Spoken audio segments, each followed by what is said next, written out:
Chapter 24, during which Mr. Fogg and party crossed the Pacific Ocean.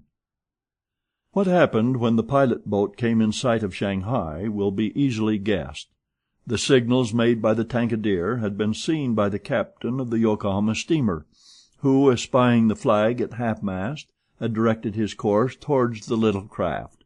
Phileas Fogg, after paying the stipulated price of his passage to John Busby, and rewarding that worthy with the additional sum of £550, ascended the steamer with Aouda and Fix, and they started at once for Nagasaki and Yokohama.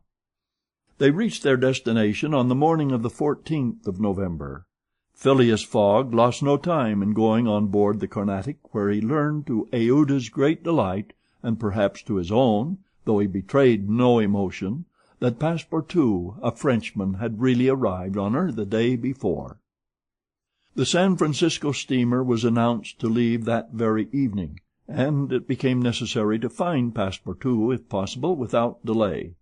Mr. Fogg applied in vain to the French and English consuls, and after wandering through the streets a long time, began to despair of finding his missing servant.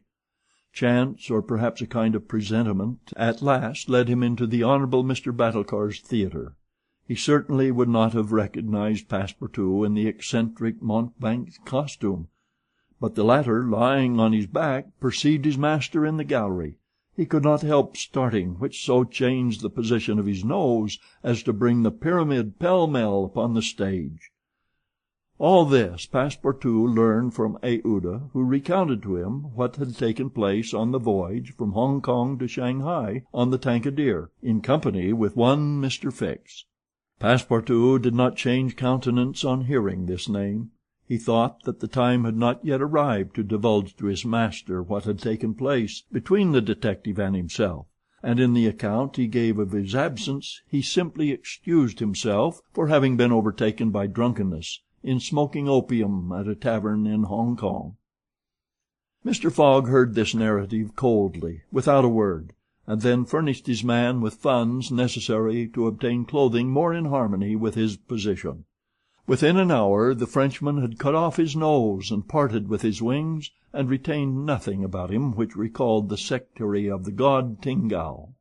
The steamer, which was about to depart from Yokohama to San Francisco, belonged to the Pacific Mail Steamship Company, and was named the General Grant. She was a large paddle-wheel steamer of 2,500 tons, well equipped and very fast. The massive walking beam rose and fell above the deck. At one end a piston rod worked up and down, and at the other was a connecting rod, which, in changing the rectilinear motion to a circular one, was directly connected with the shaft of the paddles. The General Grant was rigged with 3 masts, giving a large capacity for sails, and thus materially aiding the steam power. By making 12 miles an hour she would cross the ocean in 21 days. Phileas Fogg was therefore justified in hoping that he would reach San Francisco by the 2nd of December, New York by the 11th, and London on the 20th, thus gaining several hours on the fatal date of the 21st of December. There was a full complement of passengers on board, among them English, many Americans, a large number of coolies on their way to California, and several East Indian officers who were spending their vacation in making the tour of the world. Nothing of moment happened on the voyage. The steamer, sustained on its large paddles, rolled but little, and the Pacific almost justified its name. Mr. Fogg was as calm and taciturn as ever. His young companion felt herself more and more attached to him by other ties than gratitude. His silent but generous nature impressed her more than she thought, and it was almost unconsciously that she yielded to emotions which did not seem to have the least effect upon her protector. Aouda took the keenest interest in his plans, and became impatient at any incident which seemed likely to retard his journey. She often chatted with Passepartout, who did not fail to perceive the state of the lady's heart, and being the most faithful of domestics, he never exhausted his eulogies of Phileas Fogg's honesty, generosity, and devotion. He took pains to calm Aouda's doubts of a successful termination of the journey, telling her that the most difficult part of it had passed, that now they were beyond the fantastic countries of Japan and China, and were fairly on their way to civilized places again. A railway train from San Francisco to New York, and a transatlantic steamer from New York to Liverpool, would doubtless bring them to the end of this impossible journey round the world within the period agreed upon. On the 9th day after leaving Yokohama, Phileas Fogg had traversed exactly 1/2 of the terrestrial globe. The General Grant passed on the 23rd of November the 180th meridian, and was at the very antipodes of London. Mr. Fogg had, it is true, exhausted 52 of the 80 days in which he was to complete the tour, and there were only 28 left. But though he was only halfway by the difference of meridians, he had really gone over 2/3 of the whole journey, for he had been obliged to make long circuits from London to Aden, from Aden to Bombay, from Calcutta to Singapore, and from Singapore to Yokohama. Could he have followed without deviation the 50th parallel, which is that of London, the whole distance would have only been about 12,000 miles. Whereas he would be forced by the irregular methods of locomotion to traverse 26,000, of which he had, on the 23rd of November, accomplished 17,500. And now the course was a straight one, and Fix was no longer there to put obstacles in their way. It happened also on the 23rd of November that Passepartout made a joyful discovery. It will be remembered that the obstinate fellow had insisted on keeping his famous family watch at London time, and on regarding that of the countries he had passed through as quite false and unreliable. Now, on this day, though he had not changed the hands, he found that his watch exactly agreed with the ship's chronometers. His triumph was hilarious. He would have liked to know what Fix would say if he were aboard. "The rogue told me a lot of stories," repeated Passepartout, "about the meridians, the sun, and the moon. Moon, indeed! Moonshine, more likely. If one listened to that sort of people, a pretty sort of time one would keep. I was sure that the sun would some day regulate itself by my watch."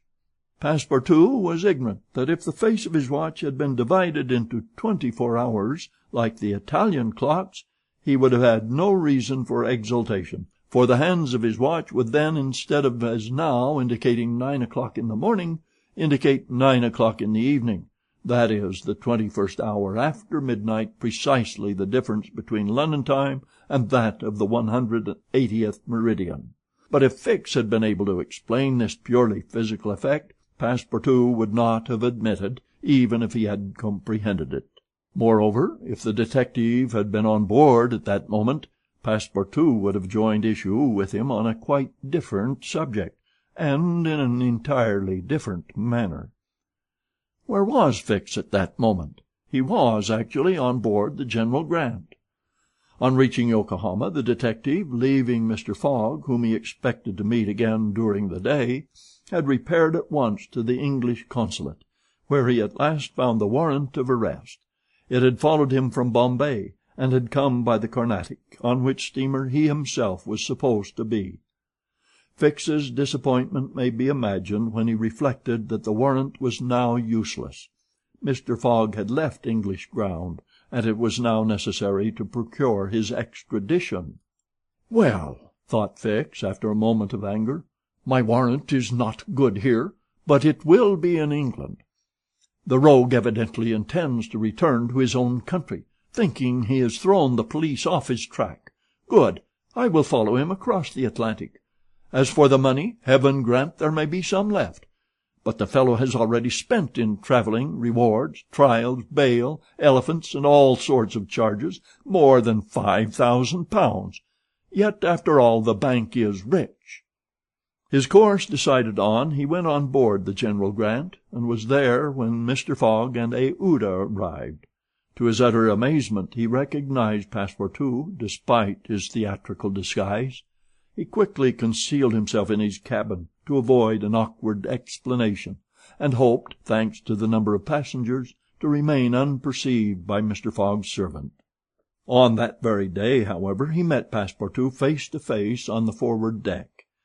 The latter, without a word, made a rush for him, grasped him by the throat, and, much to the amusement of a group of Americans, who immediately began to bet on him, administered to the detective a perfect volley of blows, which proved the great superiority of French over English pugilistic skill. When Passepartout had finished, he found himself relieved and comforted. Fix got up in a somewhat rumpled condition, and, looking at his adversary, coldly said, "Have you done?" "For this time, yes." "Then let me have a word with you." "But "In your master's interests." Passepartout seemed to be vanquished by Fix's coolness, for he quietly followed him, and they sat down aside from the rest of the passengers. "You have given me a thrashing," said Fix. "Good. I expected it. Now listen to me. Up to this time I have been Mr. Fogg's adversary. I am now in his game." "Aha!" cried Passepartout. "You are convinced he is an honest man?" "No," replied Fix coldly. "I think him a rascal. Shh! Don't budge, and let me speak. As long as Mr. Fogg was on English ground, it was for my interest to detain him there until my warrant of arrest arrived. I did everything I could to keep him back. I sent the Bombay priests after him. I got you intoxicated at Hong Kong. I separated you from him, and I made him miss the Yokohama steamer." Passepartout listened with closed fists. "Now," resumed Fix, "Mr. Fogg seems to be going back to England. Well, I will follow him there, but hereafter I will do as much to keep obstacles out of his way as I have done up to this time to put them in his path. I've changed my game, you see, and simply because it was for my interest to change it.